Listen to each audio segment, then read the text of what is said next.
Welcome back to another episode of the Battle Buddy podcast. You want to stay tuned to this one. I've got a super great nonprofit. I can't wait to have this conversation with Eric Ranks from the Veteran Connection. We're also going to talk about the business he started that helps support veteran nonprofits. So you definitely want to stay tuned to have this wonderful conversation. So without further ado, let's jump right into it. Welcome to the Battle Buddy podcast with Keith McKeever. Welcome to the show, Eric. Hey, thank you, Keith. It's a pleasure to be here. Man, I'm so excited to finally have you on the podcast. I know it's been way overdue.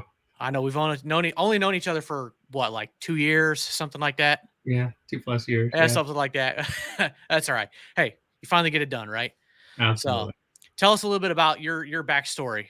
And So as you mentioned, Eric Ranks. I am a military dependent. So my dad, prior to me being born, started in the Army during Vietnam and then transitioned to Air Force. So I grew up as an Air Force brat. My dad was a clinical and neurological psychologist before he passed away. So he spent his whole career focused on military mental health. And so that was a topic in my family my whole life. And later, as I got older, my mom actually went and got certified in counseling and EMDR and things like that as well to kind of help push that as well. So mental health has kind of always been a thing in my conversation, my family. And so I'm excited. We're going to dive in and talk about the nonprofit I founded and why we started it. But it all ties back to, veteran and first responder mental health. So that really surprises me. Okay, there's a lot to unpack there. So your dad was Vietnam. Did he serve in Vietnam? During Vietnam, he actually served. During Vietnam, he served in Korea. He was in the Army, and they shipped him to Korea. Wow, that's really interesting. So in the mental health space in that time frame, because I mean, I can only imagine how different that was, the conversation around mental health back then compared to, I mean, I'm sure it's different now than what it was when I served, 10 plus years ago. So, it's always and the fact that the stigmas on mental health has changed just in the last 5-10 years in society as a whole. But you grew up with conversations about mental health in a household. That's incredibly rare. Yeah, mental health, suicide. Like my dad's voicemails always had, "Hey, if you're suicidal, call this number or this number." Or like that was just everyday occurrence that I grew up around. Wow, yeah, that is a totally different childhood upbringing than most people. Yeah, because I don't think most people have that kind of conversations or anything. So that's okay. That really surprised me. Yeah, especially in this community, because in general, people hold things inside and don't talk about mental health. And that's kind of instilled both in the veteran and first responder communities. Like if you're suffering, don't talk about it, hold it in. And it's actually the opposite of what needs to happen. But that's so often like nobody wants to feel like they're the weakest link or they're not strong enough. And so that people hold it in. And so, yeah, completely opposite of where I grew up, where you're supposed to talk about it. Yeah, exactly. It's yeah, you need to have that release, and it's good to talk about it. Or there's other ways too, not just. I mean, some people go to the gym. You definitely shouldn't. And it's ironic that you have a liquor business, but you shouldn't bury yourself. You shouldn't bury yourself in a bottle in a negative way to drown your sorrows. It's okay to have a drink in a healthy way, but you shouldn't find negative outlets for things. But some people go to the gym. Some people get involved in sports or art therapy, music therapy. I'll get to that in a minute because I saw something on your website about that. But yeah, I mean you gotta find something to like ease that pressure. You can't just let that build up in you and build up and build up and build up because it's going to go somewhere. You got to blow off the steam. Absolutely. Like you said, I think there's a lot of the stigma has changed. Like I think it was changing prior to COVID, but I think COVID even accelerated that, where now the general public is more concerned. So not even just in the veteran community, but the general public is more concerned about mental health because so many people suffered through being isolated during COVID that I think as a country, we're more aware than we ever were before. I think maybe this is just my 2 cents. But I think maybe people around the country, especially, when people were on lockdown and isolated and had to stay home, they maybe felt a little bit of what it was what a lot of veterans feel like on a daily basis of feeling isolated, feeling outside of society. Like I go out and about all the time, but I'll tell you flat out, sometimes I'm in environments where I just feel, even though like feel like everybody around me is friendly and nice, I still feel like there's something a little different. Like I'm not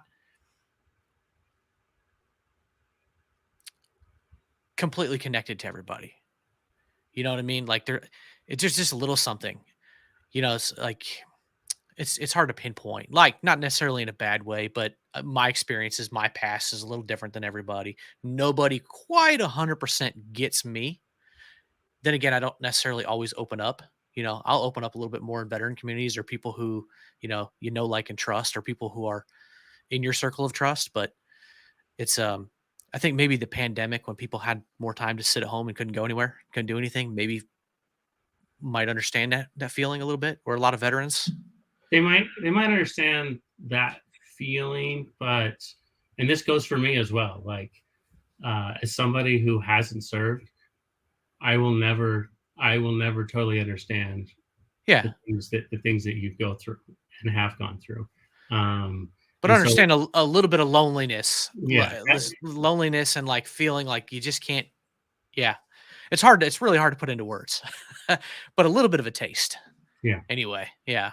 So, I mean, a little bit of taste of, I guess there's a lot of people who just, might have had no mental health problems. And I don't care who you are, sitting in your home for weeks on end and not able to go anywhere. And this fear of, because let's just face it, I don't go into politics, but we all thought the world was going to die, right? I mean, for like 2 weeks, like the whole world, I mean, pretty much everybody thought the end of the world was happening. Um, so I think everybody was on edge of like, what is happening with this world? Like, what's going on? Is this the end? Is the apocalypse here? Whatever. So I think that played on, everybody went through something, right? To some yeah. degree. And I think there's still some of that now. Now it's not health related, but now we're watching Russia and China and the geopolitical storm that's happening there. Like again, we're not going to dump into politics, but I think like we went from when I grew up. So one of the bases I grew up was Loring Air Force Base in Maine. It was closed during the Clinton administration, but that was the closest nuclear base to Russia at the time during the Cold War. And so I grew up where we would do nuclear drills in school and things like that. And I would say now, if you watch what's going on, like I think people are starting to see that like we're actually moving back to those Cold War era, which in itself is kind of scary, but I don't think everybody says it's the end of the world. But we are like we've gone from COVID where people were scared to even go outside their house to now we're like moving into Cold War era, unfortunately. We're So certainly closer to it now than we have been in, last 30 years. yeah, And it's kind of scary. I mean, I was very young when the wall came down. You know what I mean? It's like there's a whole generation and a half that was born and raised, or born and being raised, at least, that has no experience with that at all. right. So it's interesting. But anyway, so the veterans connection. So obviously, I'm guessing your childhood with both of your parents in a mental health conversation, being veterans and mental health. I'm assuming that was probably a big driving factor with creating the nonprofit. Yeah, so there's a couple of factors that kind of drove that. The first one, which I haven't talked about on here, is so you and I just addressed the fact that people maybe understand a small piece of like that isolation piece. So I grew up on a life of um, really, really tough health battles. So, and it's starting. Kid is leukemia. I had internal bleeding that took weeks, like literally over 3 weeks to stop. Ruptured esophagus, less than 50% survival rate. Like our surgeon basically saying this guy's not going to make it. Multiple times in my life, my parents and stuff said, "Hey, he's not going to make it through the night." And so personally, I grew up around mental health, and then personally, I understand like what it's like to have physical and mental pain. And I was suicidal part of my childhood growing up. Like, I understand that pain. Now, I don't understand the contributors that veterans have gone through because I didn't personally serve, but I understand physical and mental pain. And so if we move back to 2012, at the time I was managing a couple stores for AT&T Wireless, and I had some employees come back from Iraq and Afghanistan, and I was watching their lives fall apart from PTSD. And so, between their careers, their marriages, like just completely falling apart and not getting the help. And I also had a good friend who's quite a bit older than me that served in Vietnam, who had Agent Orange issues, and his legs would constantly just split open all the time. And back then in 2012, which is crazy, like most non-military will think this is crazy. Probably military is more aware of this, but even back in 2012, Agent Orange issues were not covered by the VA. As even though Vietnam was many years before that, but the system is slow to catch up. And Slow is an so, understatement. It was like 50 years, 50 yeah, plus years it's to an catch up. understatement. And so, understanding my own pain and then watching the suffering that these others were going through, I made a conscious decision to leave corporate America and start a nonprofit in 2012.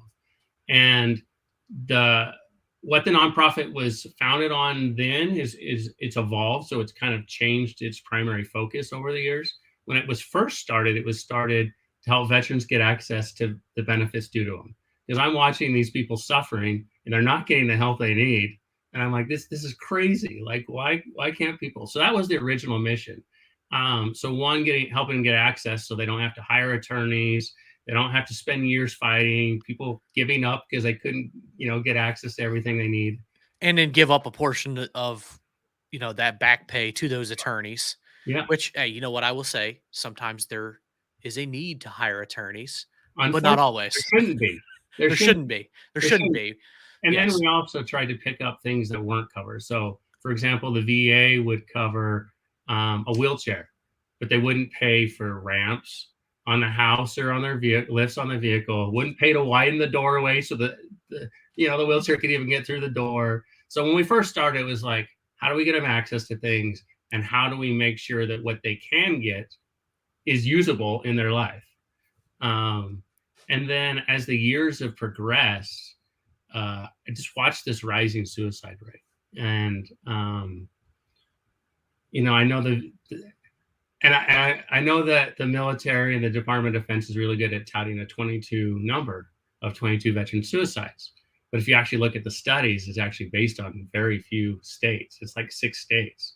And the actual number they say is closer to 45, 44, 45. And so we were watching that grow.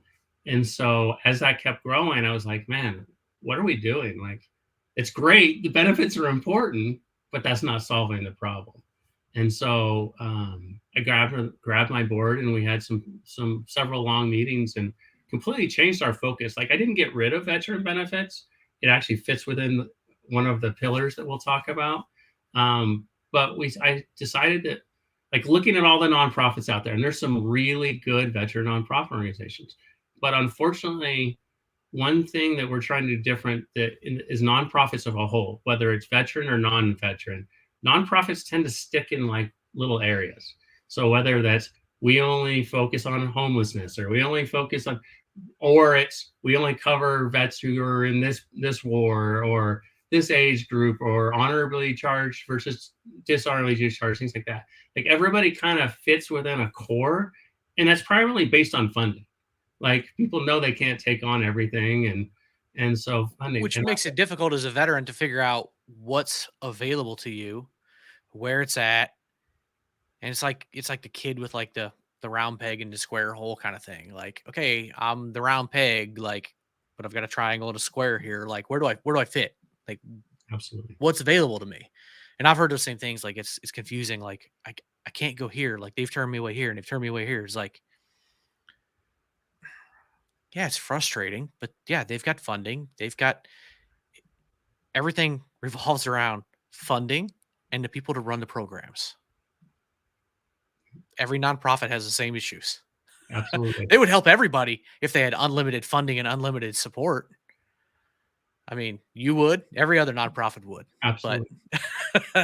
that's just not the case. So, Yeah. And so I kind of took a different approach, um, where, and so one part of our different approach is, instead of me trying to do it all, I partner with a lot of organizations, because I know I can't do it all. But where we're unique is someone can come to us and get everything. Like, we take a whole holistic approach.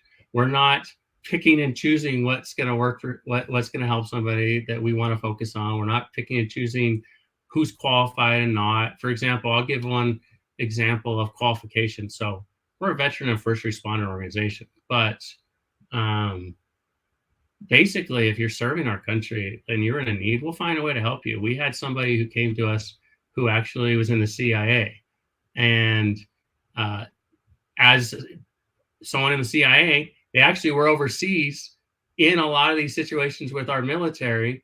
In fact, they were involved with some interrogations and stuff that are high level that I can't get into. But well, I don't even have all the details even if I wanted to. But I do know the base level of it. Um, but every nonprofit they went to said, "We can't help you. Like, we will help you if you're a veteran, but CIA doesn't qualify." And they looked everywhere and everywhere and everywhere to try to get service dog, and not everybody kept turning them away. And finally, someone said, "Hey, you should reach out to that Veterans Connection. They try to help everybody."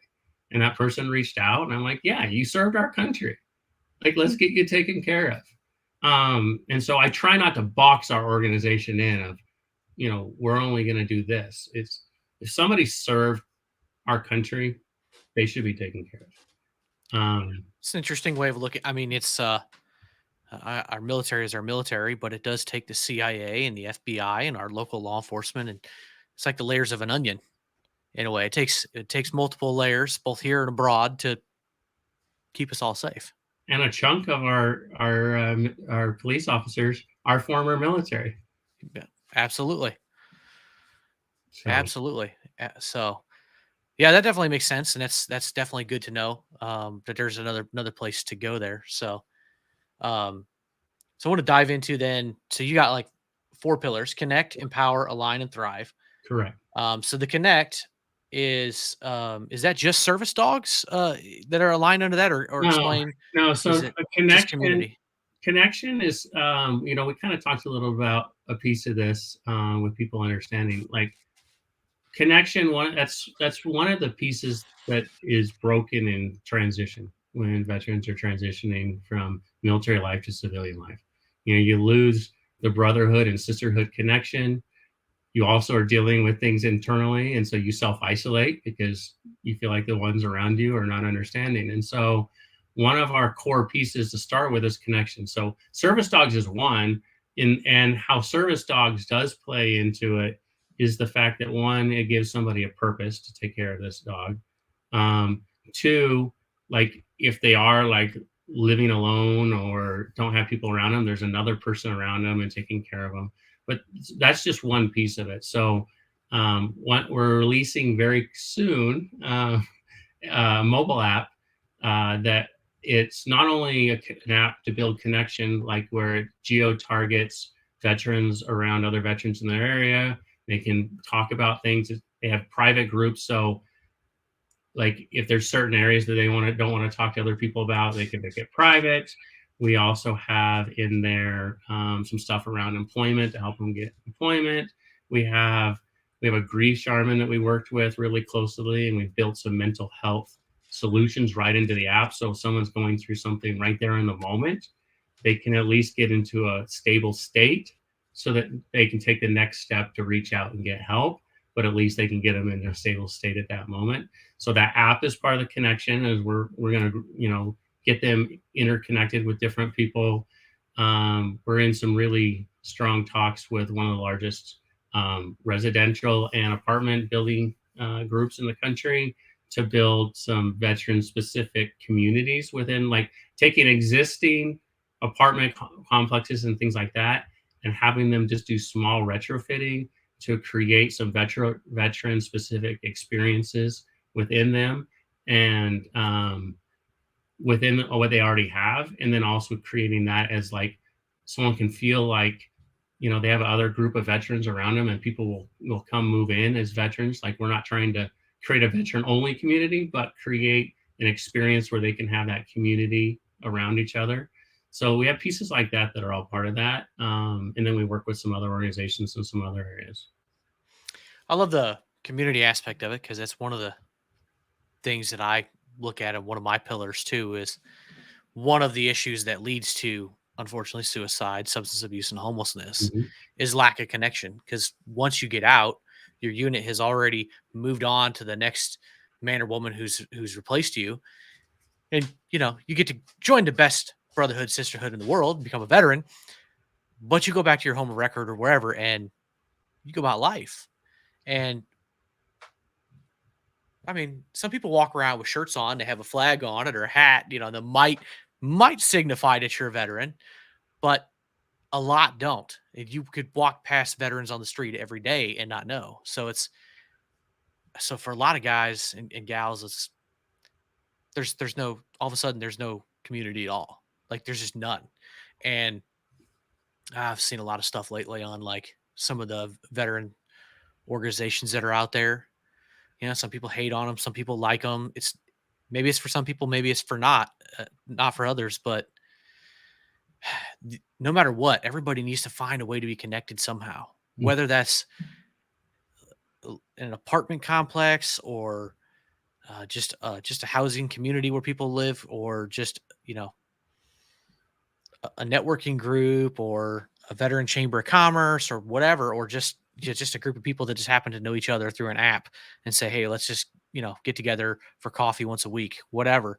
Like, just to know that there's somebody that's going to check on you, that's got your phone number, that knows where you live, that's going to, you know what I mean, that's going to miss you, um, or notice if something's wrong. That's the key. I think that's the key to keeping an eye on each other. So It's I love actually, that. yeah, it's actually the biggest piece. Most people, sorry, I get emotional sometimes. I'm going to try to hold that back. This topic actually means a whole lot to me. I would say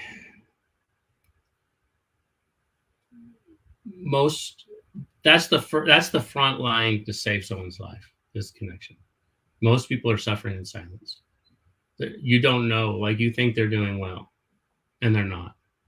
And Oh, because they're literally, gonna, even if you ask, they're gonna say, "Oh, I'm fine. I'm doing fine. Everything's good. Everything's Yeah. good." Yeah. But it's that connection that will generally make the difference of them not doing something versus doing something. So even just reaching out and just like, whether you're talking about what they're going through or not, for them to feel like somebody loves and cares and respects them, that makes a big difference. Yeah. I think Big it's. difference. Uh, I mean, the community is important, but I think that there's two things that needs to happen. Somebody needs to be connected to a community enough so that they see you. Like, if I saw you frequently enough, Eric, that if all of a sudden when I see you tomorrow, your personality and everything has changed drastically enough, I know in the back of my head, red flags are going up. Hey, there's something off. Mhm. I need to pull him to the side and say, Eric, is everything okay? Or, and this is what, and you know what? I need to do it too. But, just the picking up the phone or sending a Facebook message or whatever to one battle buddy a day, even if you just pick 7 battle buddies, and every Monday you message this person, every Tuesday you message this person, like clockwork, so that they get to know every Tuesday I'm going to get a message from Keith, Yep. and he's going to check on me and know how I'm doing. You never know. That person may be fine for 6 years, but there might be one weekend where they're having a really bad time. And that Tuesday morning, they wake up and they're like, "Hey, look, you know what? Today's the day." And they realize, you know what? It's Tuesday. Keith's going to call me today. I Yep. can't do it today because I'm going to have somebody call me today. You know, I mean, that's where the power. And I love your take on this because I've said it. I've said it a few times. Civilians, you've got an interesting perspective on this, I'm sure. Many civilians, I think a lot of civilians want to take care of the veteran community. Mhm. Many don't know how. You've been involved in this, grew up around it, you know how. Many don't know how. But veterans, we know how to take care of our community. We just don't. We need to do a better job of doing it. We have to step that a lot of this falls on our shoulders for not taking care of each other. I, I not to give anybody an excuse because there shouldn't be an excuse, but unfortunately, we live in a world, a high demand world. The average person is working way over 40 hours a week, maybe has 2 or 3 jobs in some circumstances. They have their family responsibilities. They have, it's not an excuse, but the average person, and even in the veteran community, veteran to veteran, we're so busy with our lives that, like, you may tell yourself 5 different times, I'm going to reach out to Keith this week. I'm going to reach out to Keith this week. And then something comes up, and then it's like Sunday and you're like, crap, I haven't reached out to Keith yet. And so at 10 o'clock at night, Keith gets you get a message because it's like, I just have to force myself to do it. So I'm not trying to give people like an out or an excuse. I get what you mean. Yeah. I think part of the challenge is we have to figure out as a society, how can we prioritize what we consider being important in busy life to the value of connection, brotherhood, sisterhood? Like, how do we more prioritize people over world? I don't know if that makes any sense, but You know what? I think it makes perfect sense because obviously we're not putting it as a priority because we have a million different distractions between Facebook and YouTube, Instagram, and world and family and all those things. Like we're not putting that as a priority. yeah, and it's I think companies have made it challenging too, because I think more people. I actually pushed back on this on a company that I've done some work for in the past, where like they wanted access to be able to reach you any hours the night. Like, no, it's like when the clock stops, people need to be off work and get back to their life. So I think companies do this too. There's so many people who, now that everybody works off a cell phone and their companies all have their cell phone, they're emailing them and texting them and expecting people to respond at all hours. And it's like, it shouldn't be like that. Oh, I couldn't agree more with that. Just you gotta manage your time better, shut it down, and all that. So yeah, it's no easy answer, I guess. Not in the United States. I mean, you got places in Europe and stuff that require people take X amount of time off on vacation. People only work so many hours and stuff. But here in America, we just drive until someone's burned out. Got the hustle and grind, fake it till you make it society that we have Exactly. here. It's which doesn't that doesn't help either. And I think for veterans, like we get it. Like well, I guess I'll speak for my generation of veterans anyway. Like we were used to a high operations tempo, a lot of things going on, just constant go go go, a lot of adrenaline. Um, But that's one of the things that takes us back to this conversation, is the fact that as a veteran, like when you're serving, you know what you need to do every day. You know what the expectations are. You have a million things on your plate. You come transition, and all of a sudden your world stops. Like, where did my purpose go? I knew my purpose why I was serving. I knew what I had to do every day. I knew then that stops. And then you've got to figure out, what am I going to do with my life? The military is super, super good at training people to be warriors, but they have no financial interest in training people how to survive when they leave the military. So they of do a course. very, very poor job on transition, because they want you to be a lifer. They want to put all the money into you and be a lifer. They don't want you to transition. That's why they outsource it to the Department of Labor, and all they teach you to do is to create a resume, get yourself on LinkedIn, and go get a job and be a productive member of society. Make it sound easy.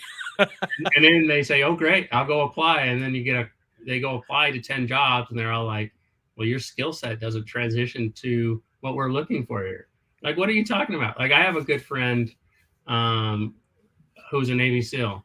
He applied for 17 jobs, got turned down for every one of them because basically they said his skill set doesn't translate.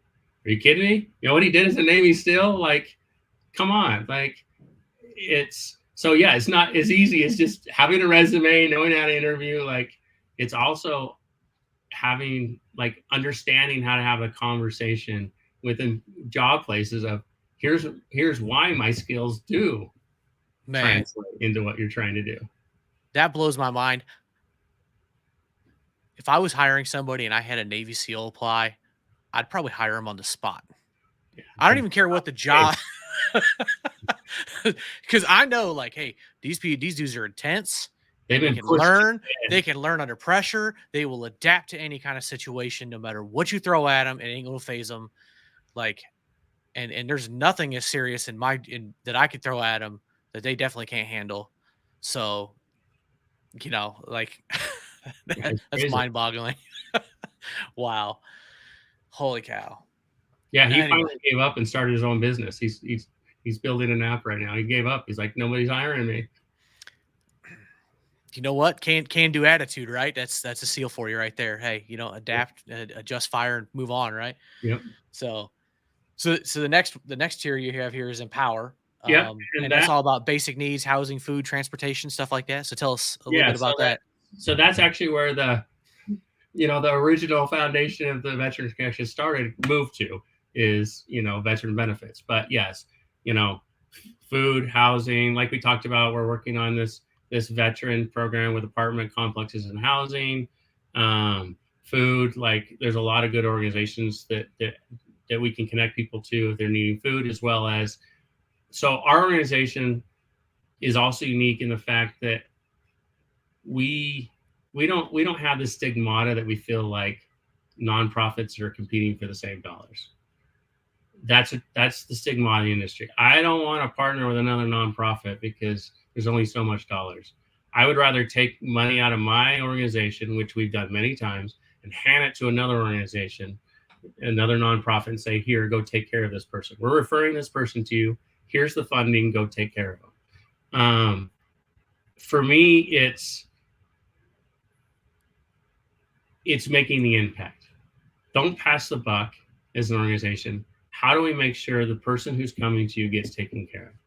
And so I can't, like, these 4 pillars, I can't take them all on the Veteran Connection ourselves. If I didn't work with other organizations, things would be falling out the wayside like crazy. Like, I can't, it's too much to take on. That'd be a lot. Yeah, you'd have to streamline down. And I can't be an expert in every area. Like service dogs. I don't train dogs, but I work with great organizations that do. And so, yeah, so the Empower is working on all your basic needs. And it also includes childcare. Like, I've had circumstances. In fact, one, I had so I like a lot of music, but I seem to have a lot of connections in the country music industry. But I like all kinds of genres. I'm not just a country person.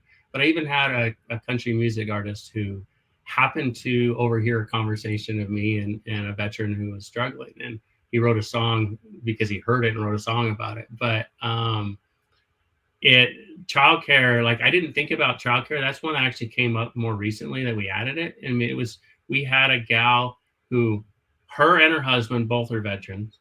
Her husband was extremely suicidal.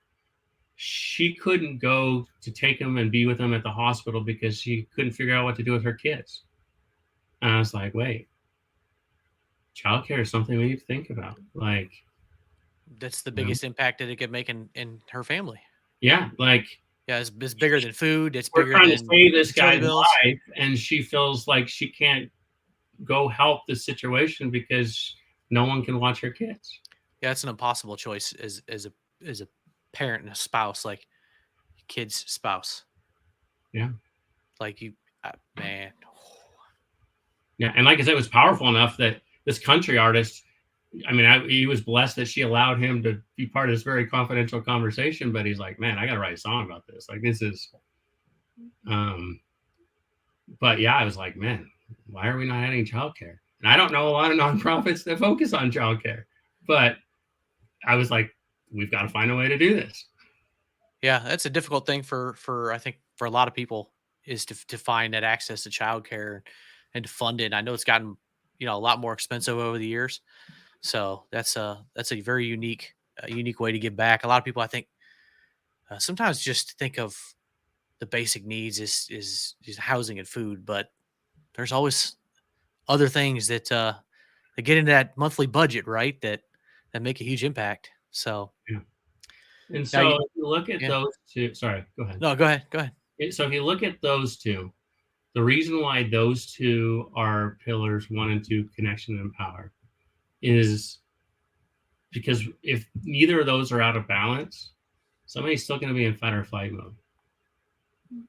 You're either isolating, not reaching out for care, you have nobody around you, or you're trying to figure out where to live, how to feed yourself and your family, what to do with your kids. Like you're in a fight or flight. Like you can't start a healing journey.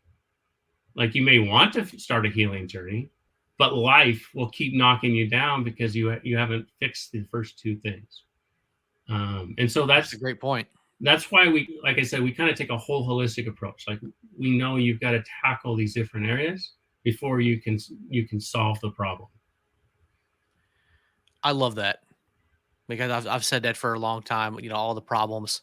I always look at the three biggest problems: homelessness, substance abuse, and suicide. You know, I guess you can. They're all different, but you can lump them all in the same category. They're all were the biggest problems, but there's always something that leads to it, and there's always barriers and issues that lead. So you got to address the problem Exactly. and the hurdles along the way. So I love it. Yes. But the next one you got there is a line, and I'm very curious as I started looking at your website and everything. So you've got a grief app, and then I also saw sound and music therapy, which I Yeah. find very intriguing. So I'm very curious on those. Yeah. There's so um, the reason I got into sound therapy is actually from a couple of veteran artists that like that was what their healing journey was music. One of them you may be familiar with, an R&B rapper called Elliot McKenzie. He actually, his last album, he's about to release another one, but his last album, Therapy Session, is every song is about him going through his journey of healing himself.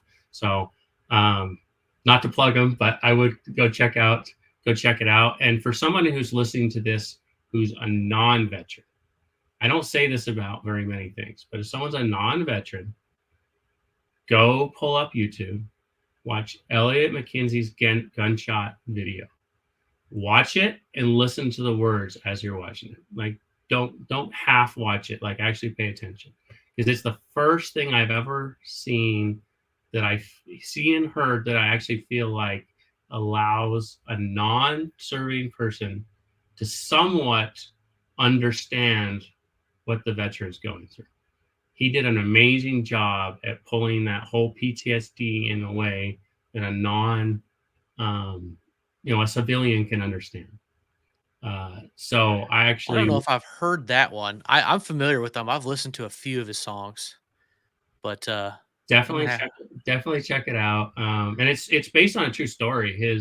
Not to get sidetracked, but when he came home, he was in a grocery store and a child walked in and had balloons, and one of those balloons popped, and that sound just triggered him immediately, and he ducked behind a tomato counter. And everybody was looking around like he's a freak because he's hiding behind his tomato counter, but when he heard the balloons pop. So he changes the story slightly in the actual video. It's not a kid walking with balloons, but it is based on an actual life event that he did it on.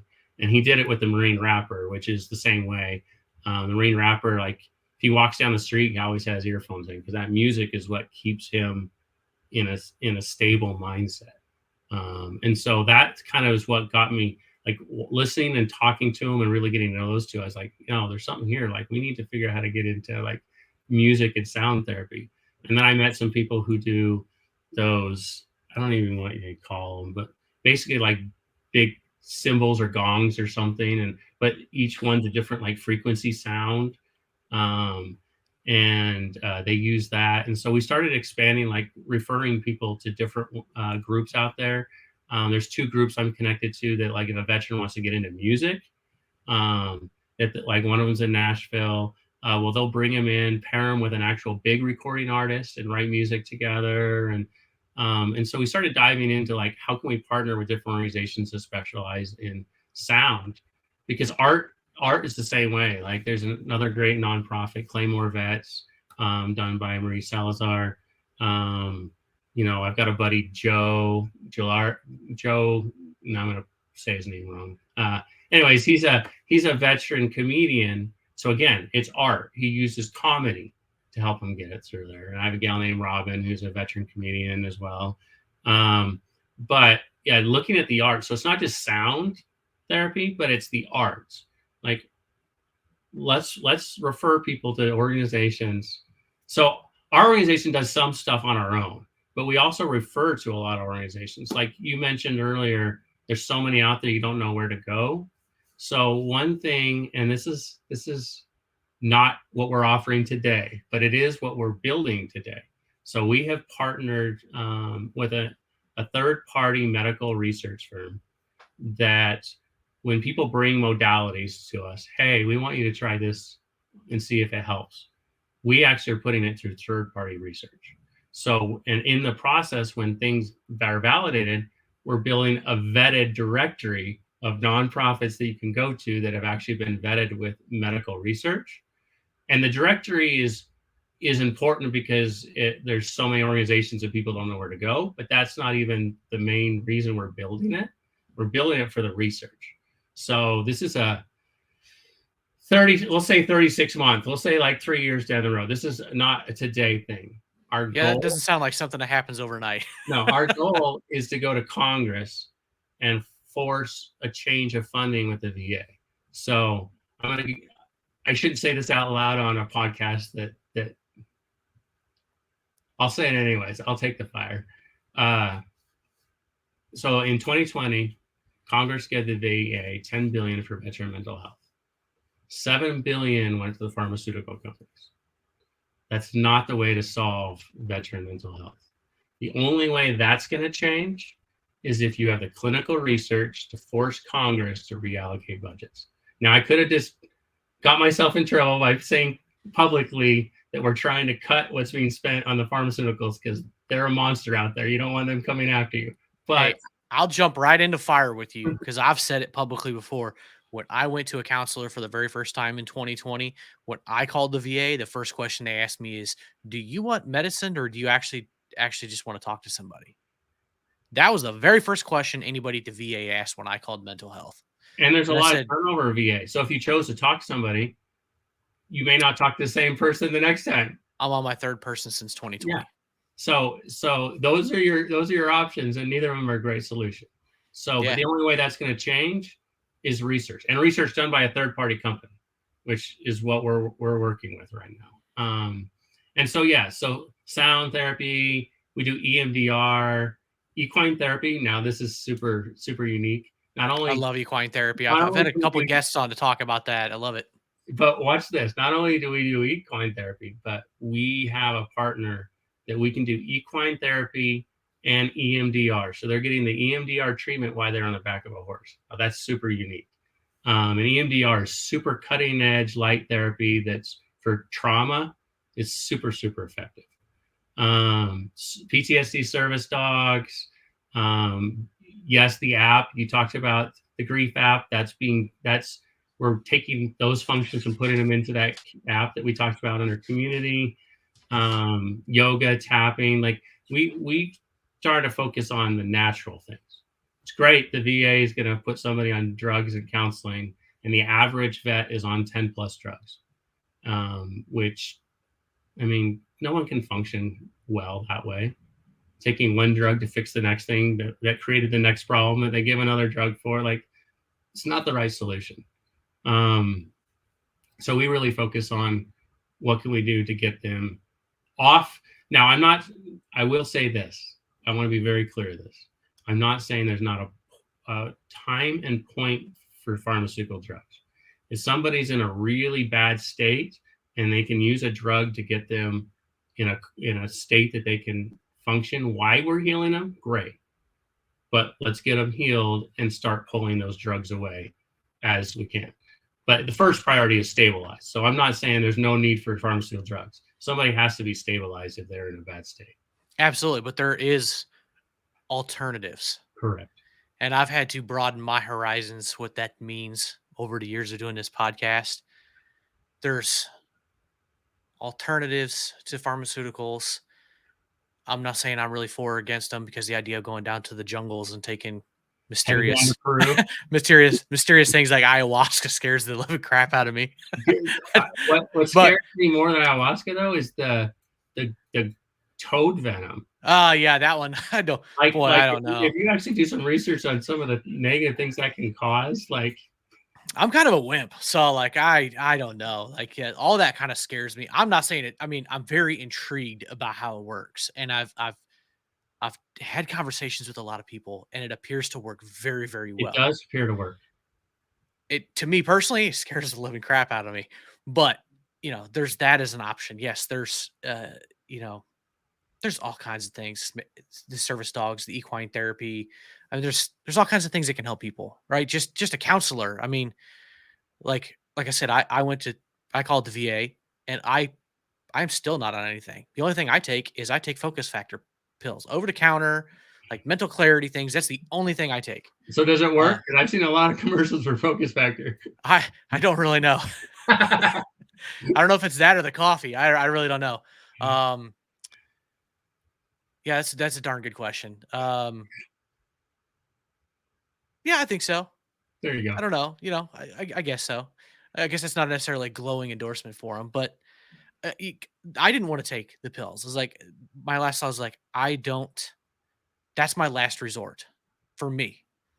That's the absolute last thing I wanted to do. To me, I think that there's a lot of other things that you can try to do first. Just go the other routes and see if it works first before you just start adding another pill. It's like, I'm on more than enough other pills for other things. I don't need to add more for mental health things and whatnot. But I do love the sound therapy. I want to go back to that before we go on to the next pillar, because that has been something for me that has been huge. Like I said, I'm aware of Elliot. I've listened to a few things from the Marine Rapper. I'll be honest, I'm a little iffy on some of his music. I'm not a huge fan. What I like about Raymond is he had which I think is kind of cool, is he had a change. So the Marine Rapper was at an event in San Antonio, and he was at the Alamo, and he was performing, and he looked out and saw a bunch of children out there listening to him, and it triggered in his mind. He says, you know what, as a rapper, I'm going forward, I will never release any music that is not okay for a kid to listen to. And I respect that. Like, he made a conscious effort to not go down the normal rap.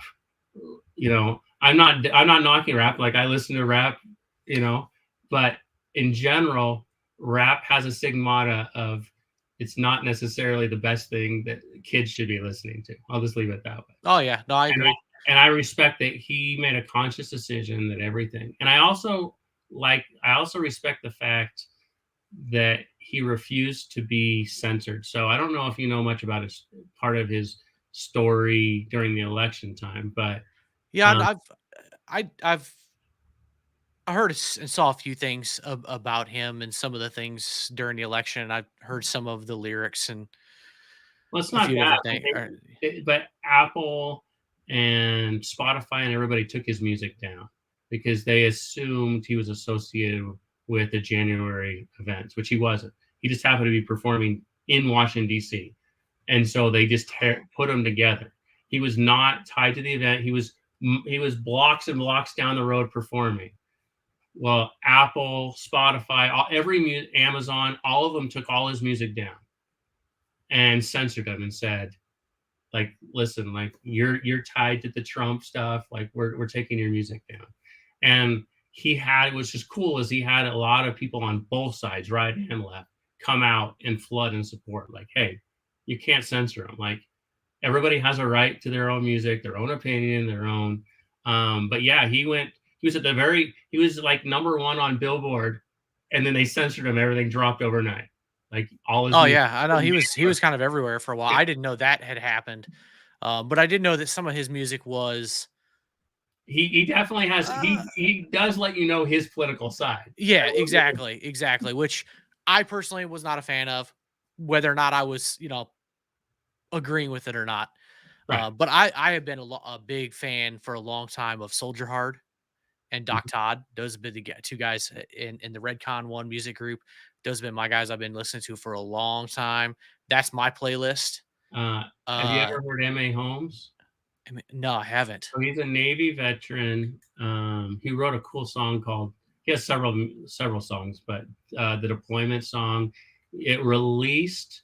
It released why he was deployed on an aircraft carrier, and so he didn't get to like experience the big parties and stuff of his music being released. But it was cool because at the end of his career, the Navy did fly out like a big like media and recorded a music video with him and everything. So it's cool at the end that the Navy like allowed Oh, him to that's kind of cool. have some of that. But really cool music. His is I would say he's more like,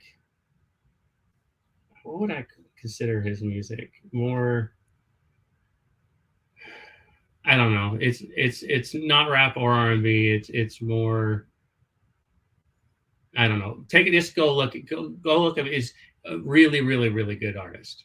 And then there's some other, like in the country genre. There's a couple of cool veteran artists that I listen to as well. Um, Yeah, there's quite a few good ones out there. I mean, I love those songs where,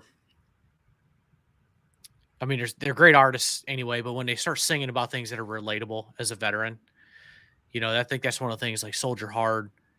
I think, if I remember right, I think all or most of his deployments were to Iraq. And I never went to Afghanistan, but I was in Iraq twice. And just like, it's just much more relatable. Even though I was Air Force, he was Army, just certain things. And Doc Todd's, his biggest song on Spotify was Not Alone. And it just, like lyrics in there about put down the bottle, like you're not alone. It's just a really good song. It's I it's think huge. Dave Barret's another good one. He's a rocker. I don't know if you remember with him, but that's another great one to check out is Dave Barret. I'll have And to share my he has Spotify list on the yeah, on the in the description for everybody. I please have to do. check some of these out. He he had like he has some good songs. One's about like homeless vets and things like that. And yeah, I mean, I love music, and maybe that's partly why music therapy and treatment, like music has always been a real strong core of who I am. Like I can't sing, like I was not blessed with that gift, but there's something about music that no matter what state of mind I am in, music can level me.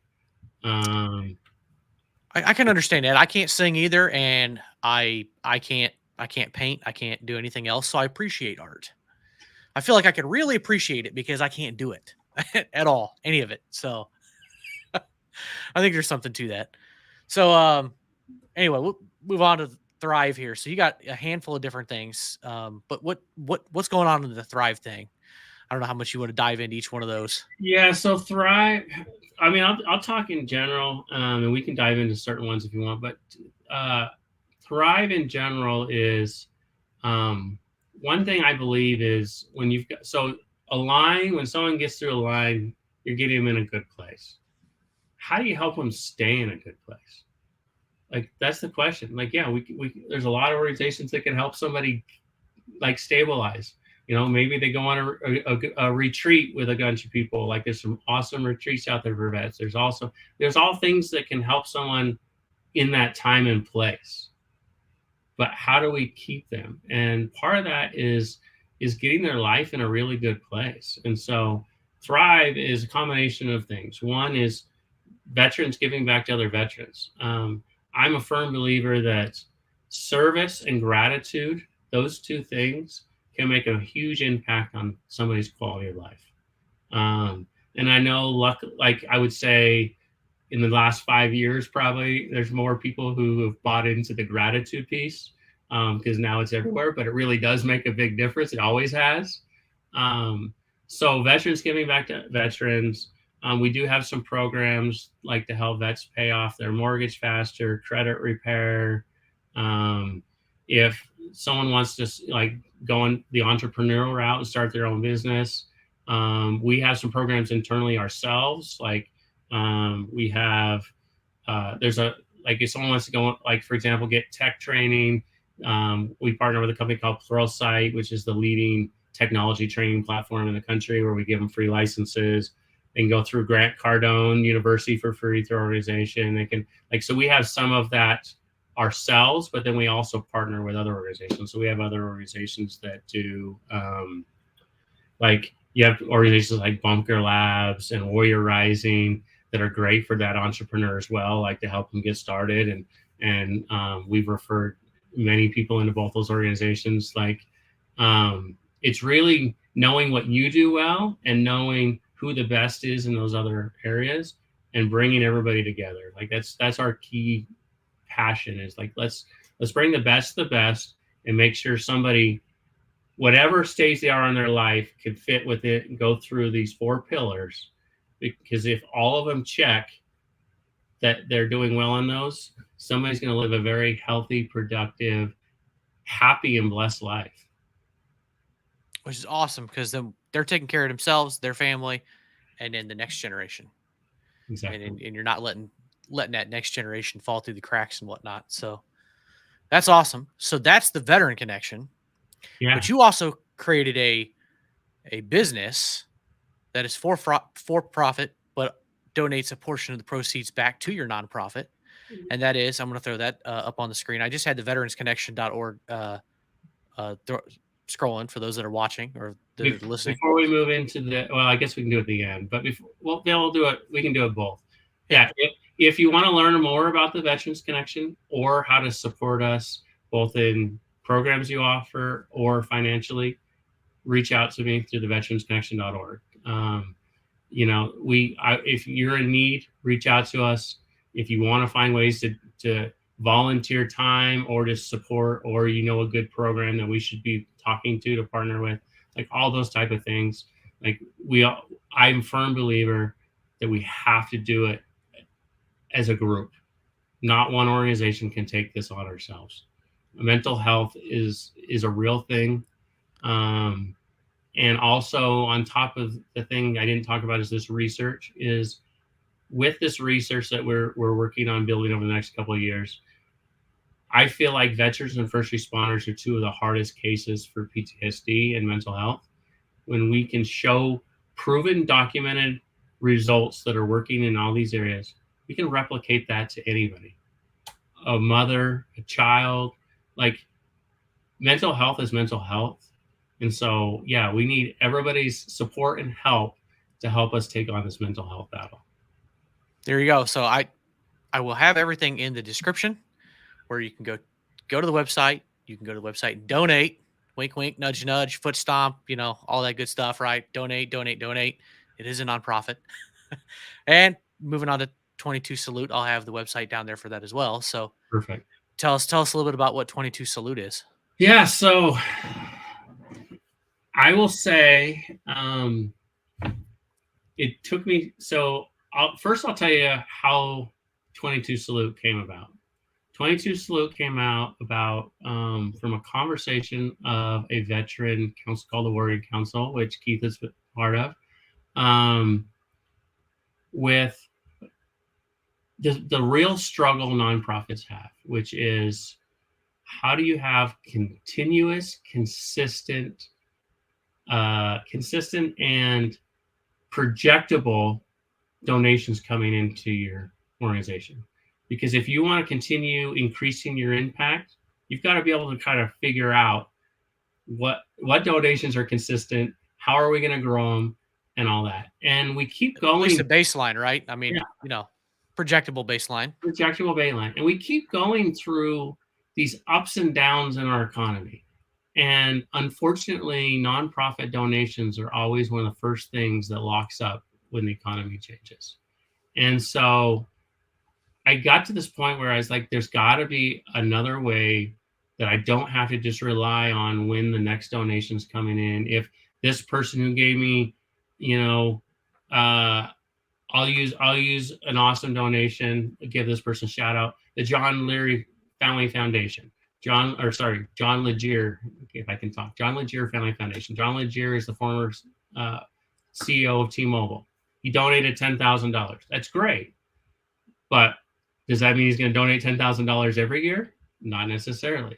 Like, as a nonprofit, it's just hard to judge it. So 22 Salute was born out of necessity to try to keep increasing our impact and be able to, like, actually project how many people we can take on month after month after month.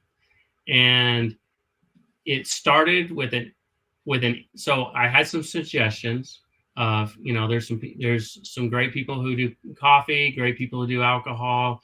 And in some conversations, I said, coffee, I was at first more open to. I actually was not open initially to 22 Salute as an alcohol brand, because of mixing alcohol and veteran mental health. Like, there's some real things there when you're talking about alcohol and people using it as a coping mechanism. Understandable concern. I know that all too well. Like, we've worked with that. Yeah, it's a real. So it took me a while to come around, but then I figured out how I can take this brand, because alcohol is a very profitable industry to be in. And I figured out, well, wait a second, like, there's ways I can do this and make it a positive. And I do that a couple of ways. I'm more sold on 22 Salute than I've ever been. I had to work myself into this.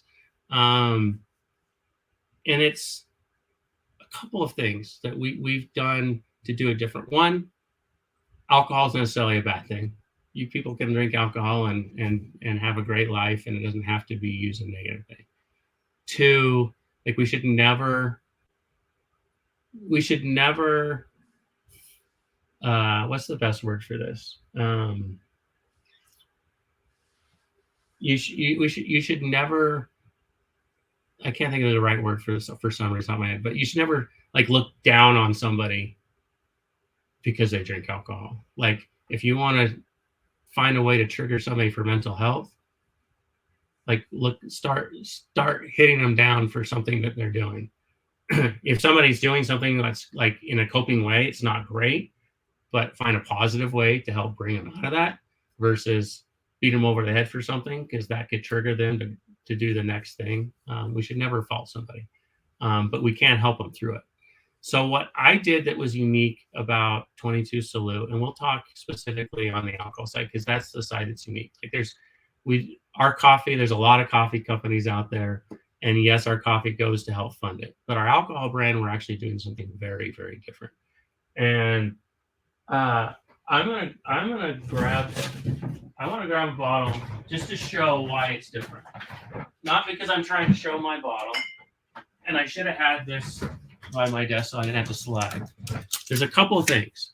So one, we have a nationwide agreement with Kroger, which has almost 3,000 stores across the U.S. They're in the process of trying to acquire Albertsons, which that has another 3,000 plus. Kroger's already the largest grocery chain in the U.S. So if you're not looking at big box, which Walmart falls under, Kroger's the largest grocery chain, and Albertsons is number 2.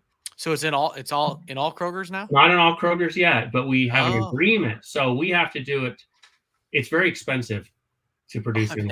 So we have to roll out in a very strategic way so we don't bankrupt ourselves for expanding too fast. So we are doing it, like, state by state. We're also in places like Total Wine and places like that. So one thing that I was very specific of the way we designed our bottle. So I'm doing something no one else is doing. I'm taking veteran and first responder suicide and putting it in the eyes of the general consumer. I'm bringing nationwide awareness where no one else is really talking about suicide in a nationwide way, that anytime you walk into a store, it's in your face. No one else is doing it. So our bottle, a couple of things. One, if you're in the veteran community, as soon as you see that 22, you know what that means. Now, why that's important for the veteran, I'm going to go through a couple of things about our bottle. Why that's important for the veteran is if somebody is using this as a coping mechanism, one, I'm going to say it, and I very well mean it. Like, I'm not joking. Don't buy our bottle if you're using this as a coping mechanism. I don't want to contribute to that. And we're not targeting the veteran community. We're targeting the general consumer who does not understand what's going on. But as a veteran, if I see this and I'm using this as a coping mechanism, I'm hoping that they'll read our bottle because it's very specific, and it will make them second guess what they're about to do. Don't buy our bottle, whether it's on a grocery store shelf, whether it's sitting on a bar counter somewhere. Like, I want them to see that and have it stop the action that they're about to take. Like, we want to save lives, and we're doing it in a very unique way because mixing alcohol, but we're doing it a very purposely way. Two, like, to the consumer, we have a very clear story of what the problem is and how ways we're trying to solve that. We trademarked, and I'll give a shout out to a good buddy, Andy Nelson, but we trademarked with a purpose. So anything we release, so this is vodka with a purpose, trademarked, bourbon with a purpose, anything like that. It's all trademarked. We also trademarked salute shots. So we went with a 1 liter bottle because there's 22 shots in a 1 liter bottle. And we trademarked salute shots. So one thing we talked about many times on this is connection. One way to help save a life is reach out to people. It's great that people want to do 22 push-ups a day and things like that, but it's the connection that's going to save a life. So we trademark salute shots, and we say, hey, gather 22 of your friends and family, come together and do a salute shot together. We do that not because I'm trying to sell more alcohol, but I'm trying to build people in a non-threatening, traditional way to build community. If it gets 22 people in a room together to have conversation, to check on each other, yeah, then it's worth it. Yeah. It's community. Yeah. That was the whole reason why I went to Andy and said, hey, I want to trademark salute shots. And I specifically, like, there's a lot of grocery stores that would prefer I sell a 750 milliliter bottle. It's that's what most, if you go out and buy off premise, which is anything outside of like a bar or restaurant, is considered off premise. Most people buy 750. I said, no, I'm about saving lives. There's 22 shots in a 1 liter bottle. There's not 22 shots in a 750 milliliter bottle. So if people don't buy one of my bottles because they wanted 750 versus 1 liter, who cares? My point of this brand is to raise money for the nonprofit and save a life, and bring awareness nationwide. And they can scan our QR code right on 22 Salutes website and on the Veterans Connection. We make it really easy. If you scan on your phone the QR code, they can click text to the suicide crisis line. They can click another button. It will dial the number. So if they do the text one, it will automatically pre-format all the text, connect them. If they click the phone one, it'll dial the number. If it, like, we make it super, super easy for people to get help if they need it right in that moment.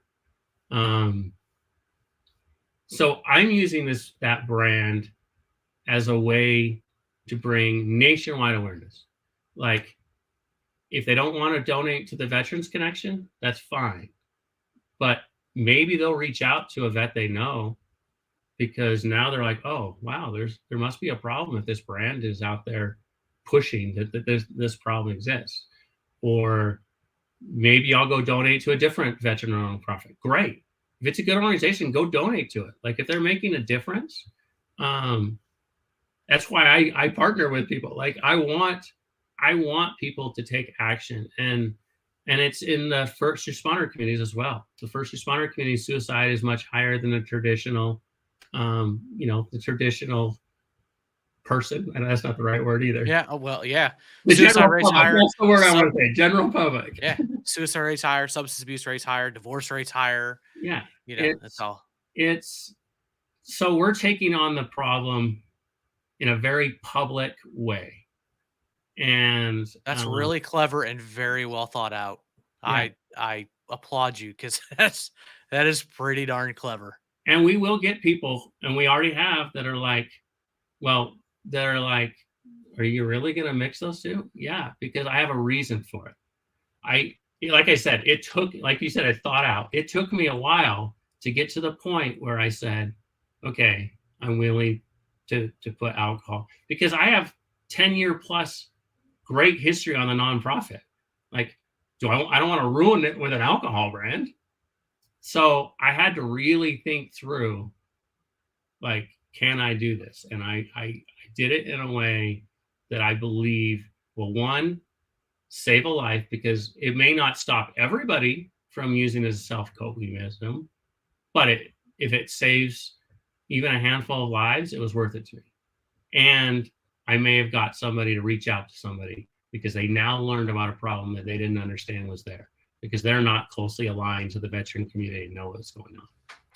Or maybe they've got some slight ties. Maybe they got some family members, some friends, but they're not, generally tied in at all into veteran community. And they read that bottle and they're like, oh, this is interesting. I wonder how my friend John Doe is doing over there. I never really had a conversation with them about his time in the military and how he's dealing with things. And, then maybe they go have a conversation with them, like, how's life? How was, maybe they go down the rabbit hole and, how was your transition out of the military, and how's life treating you? And, like, I'll tell you, I've got close friends I grew up with, and I almost feel like they're afraid to ask about my experiences. Like, and if they'd ask, well, probably 2 or 3 years ago, I probably wouldn't have told them too much, but now I'm an open book. I mean, I'd probably tell them more details than they really want to know, but it's, yeah, for sure. The other thing is cool, and humbling. I think that's a way to say it. Cool and humbling. So our brand's on fire. We launched Labor Day weekend. So we're 5 months old. We've won multiple awards already. We're expanding more rapidly than I know. I've hit you up a couple times waiting for you to get that in Illinois. So that's why I was like, oh, Kroger, huh? We got Kroger here in Illinois. We're expanding faster than most brands have done. And that's not but neither of those are the humbling part. Where I'm going with this is, and it's specifically about it being on a retail shelf. Sorry.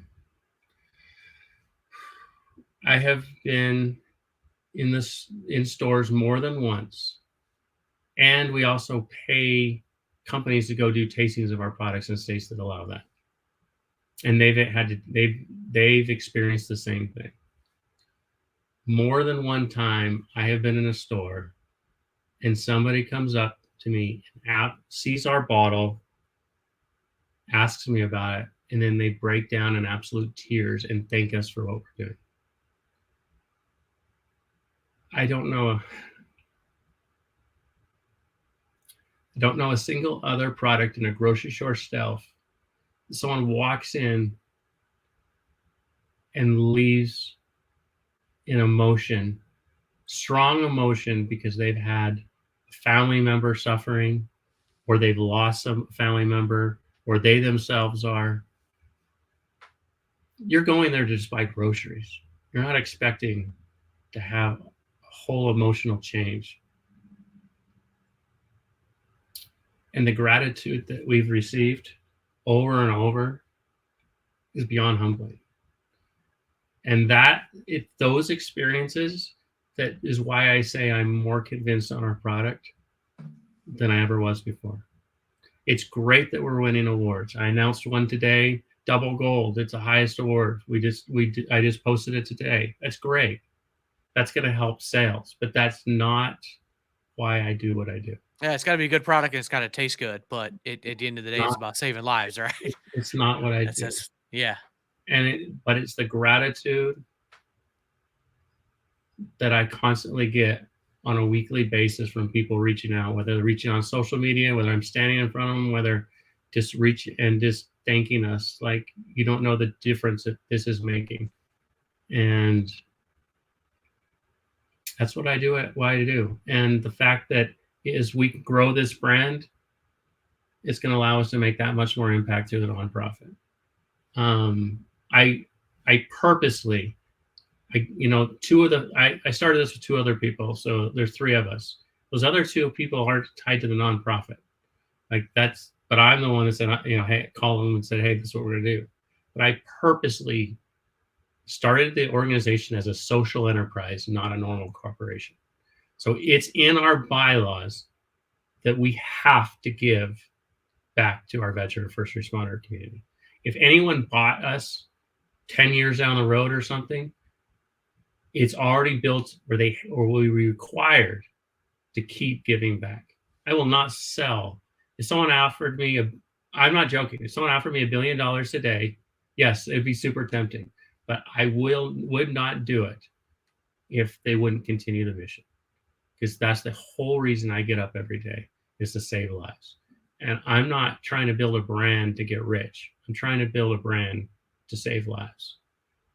And that's why I was so thoughtful of how I designed that product. It's literally about how can I save more lives. Well, there's no doubt about it. By Sorry for getting being out there emotional. on the shelves, I think your well thought out process on there definitely achieves your two goals. I think there's definitely times where somebody will pick up that bottle and they'll look at it and they're going to second guess the actions that they're about to do and say, Yes, somebody didn't am I about to go through with this? Like, I know I got a problem. Do I really have a problem? Am I about to go through this? Yes or no?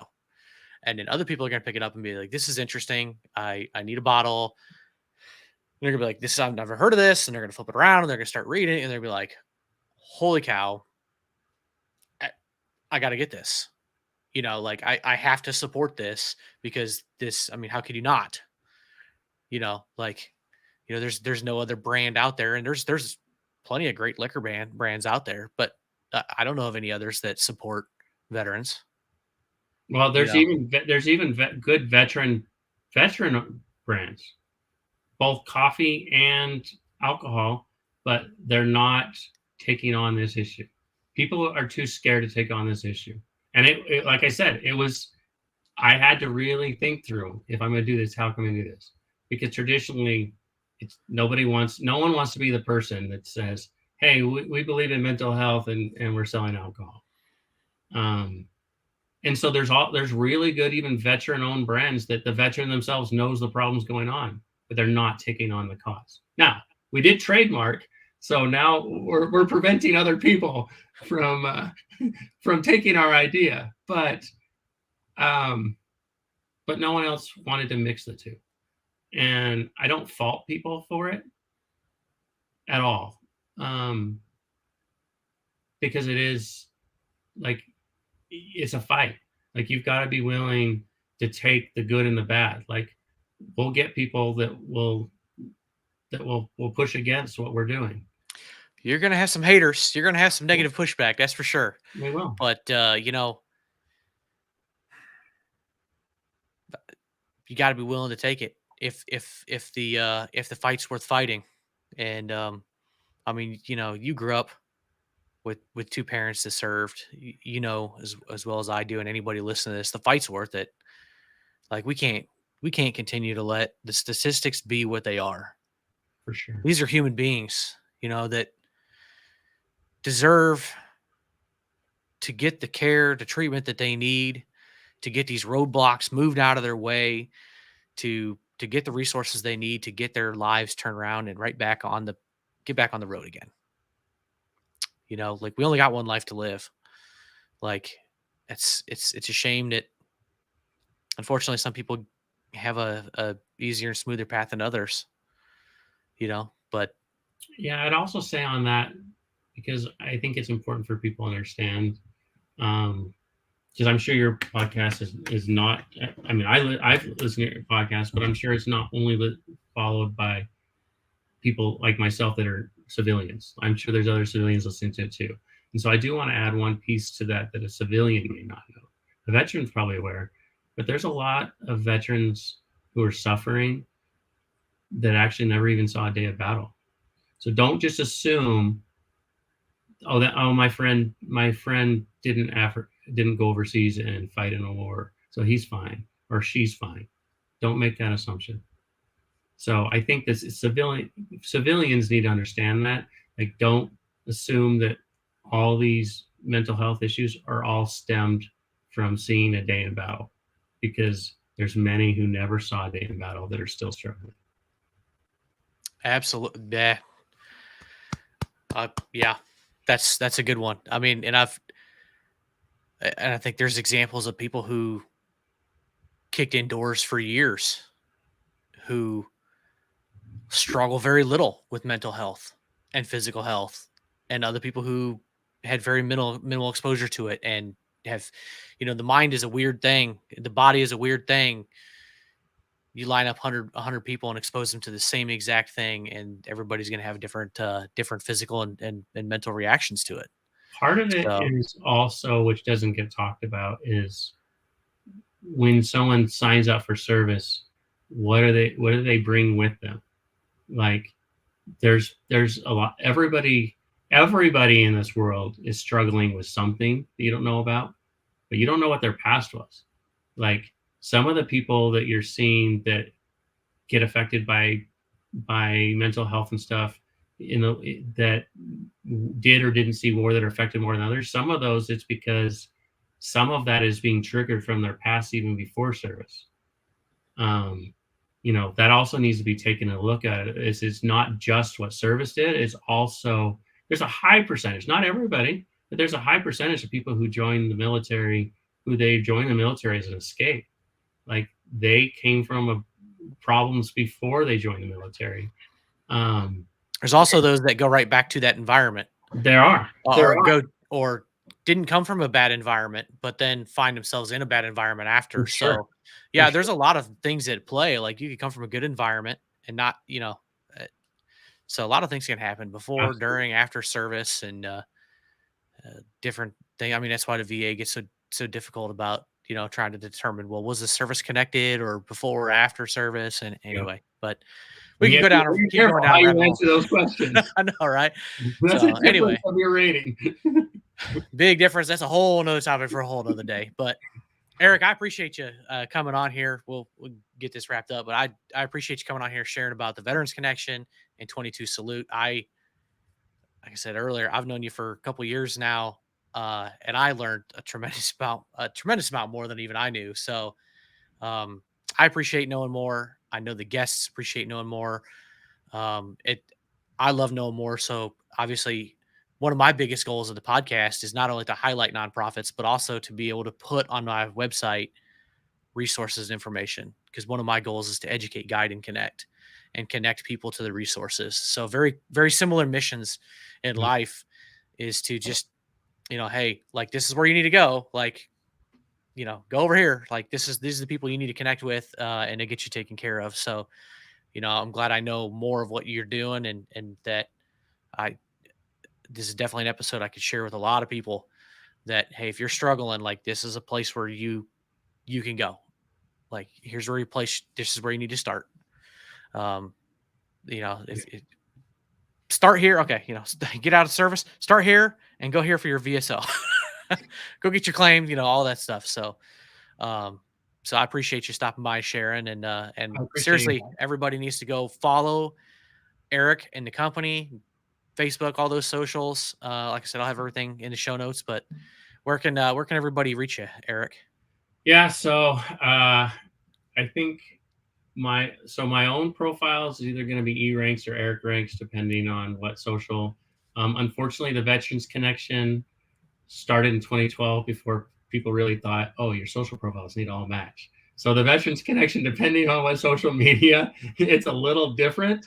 But you can find us. And then 22 Salute.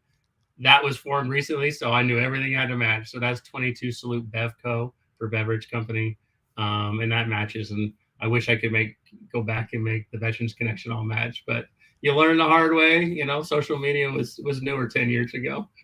Yeah, well, yeah, unless you got a time machine, you're kind of out of luck on that one, right? Yeah, Mark Zuckerberg's not going to make any changes for me. No, well, you can only hope. So, anyway, Eric, I appreciate you stopping by. Yeah, thank you so much for your time. There you have it, folks. I hope you enjoyed. And like I said just a few minutes ago, there's always resources on the website. Go check them out. And like I always say, if something's not on there and you think it should, please reach out. Let me know what you think should be on there, and I'll look at the feasibility of getting it added on there as a resource. And if you are struggling today, remember the National Suicide Hotline number is 988 press 1.